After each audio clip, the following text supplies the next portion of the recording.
मित्रांनो, जर तुम्ही सिमेंट पत्र्यांच्या घरात राहत असाल किंवा यापूर्वी राहिले असाल तर हा व्हिडिओ तुमच्यासाठी अत्यंत महत्त्वाचा आहे.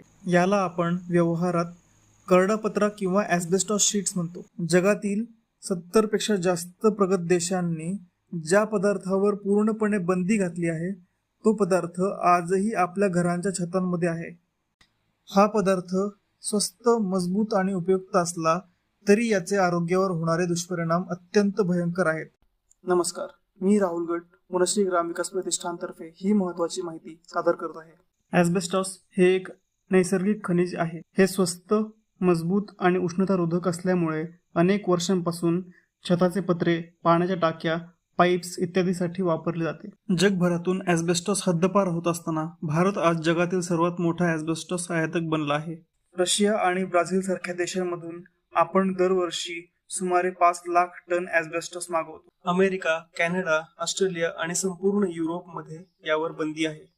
पण भारतात मात्र याचे उत्पादन आणि वापर आजही जोरात सुरू आहे. आपण जणू जगासाठी ॲस्बेस्टॉसची कचराकुंडी बनत चाललो आहोत.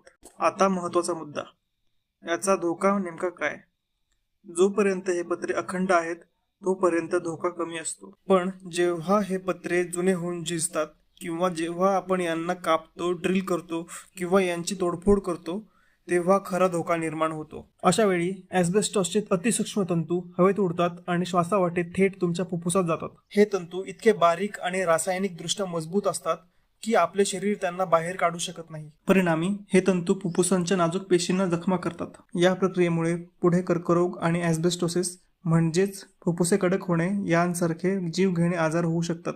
धक्कादायक बाब म्हणजे या आजारांची लक्षणे 10 ते 30 वर्षांनंतर दिसून येतात. ज्याची काही सामान्य लक्षणे म्हणजे सततचा कोरडा खोकला, थोडं चालल्यावरही लागणारा धाप किंवा दम, छातीत दुखणे आणि वजन कमी होणे. जर अशी लक्षणे दिसत असतील आणि तुमचा ॲस्बेस्टॉसशी संपर्क आला असेल तर तात्काळ फुफ्फुस तज्ज्ञांचा सल्ला घेणे गरजेचे आहे. जर तुम्हाला अशा पत्र्यांसोबत काम करणे अनिवार्य असेल तर ही सुरक्षा नक्की पाळा.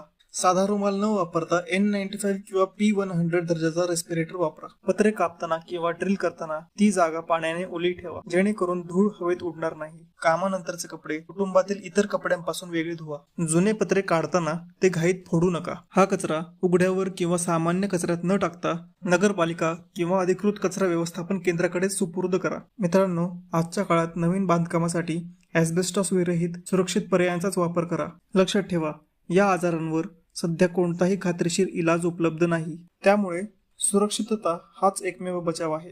ही माहिती तुमच्या मित्रमैत्रिणींना आणि नातेवाईकांना नक्की शेअर करा. अशाच आरोग्यदायी आणि सामाजिक माहितीसाठी वनश्री